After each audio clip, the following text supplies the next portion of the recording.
Bibigyan natin yung pusa ng mangga. Mingming! Mingming, ito yung favorite niya. O, pinapantayan niya kasi. Ayan, bibigyan natin. Ito yung bibigay ko sa kanya. Ayan. Sarap na sarap siya na naman. Favorite talaga nito ang mangga, mga friendship. Oh. Sige, inubos niya agad. Inubos niya agad. Sarap. Yummy. Yummy mangga. Iwan ko kaya ito malusog siguro kasi kumakain ng prutas. Ang asim-asim kaya nito pero gusto niya. Bigyan ulit natin. Isa pa. Tignan niya, bibigay ko sa kanya. Yan. Yan na, Mingming. Mingming. Oh. Sige na.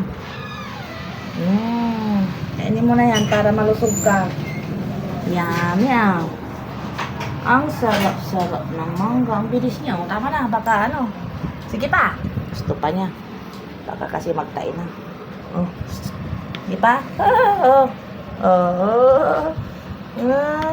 Ano. Tama na. Baka kasi magtai pa. Kasi mangga to maasim. Kawawa naman. Cute pa naman. Ika dito. Nagugutom kasi itong mga pusa ko dito. Patay gutom sila. Walang maraming pagkain sila lagi. Marami kasi sila. Kaya gusto nila yung mga kinakain ko dito. Mga mangga, kung ano-ano. Gusto kainin din nila.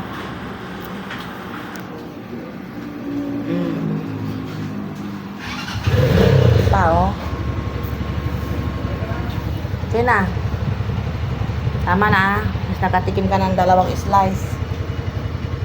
Ako ang kumakain dito eh. Nakikialam tong pusa na to. Sibuyas.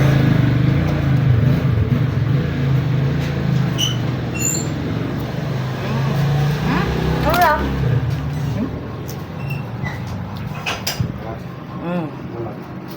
Tubig. Oh, 2 pusa dito. Uy, butas yan, Mark. Butas yata yung tubig.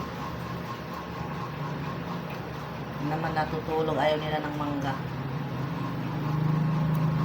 Ito lang talaga, binabantay niya yung kinakain kong mangga. Bantay. Gusto pa niya, pasimple siya. Pero mamaya pag nalingat ako, kakain niya, sabsabin niya ito. Yan o. Binabantayan mo rin ako ha, kung kunwari ka pa dyan ha. Kunwari ba, palingon-lingon. Pasulyap-sulyap ka pa dyan, ha?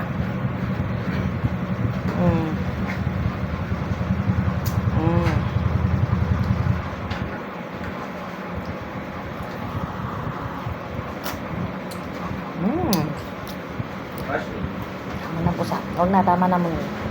Gusto niya ulit, oh. Huwag na. Huwag. Tama na. Tama na. Baka sumakit ang tiyan mo.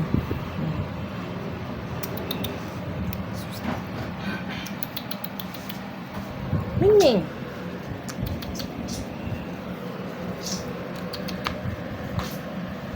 Tama na.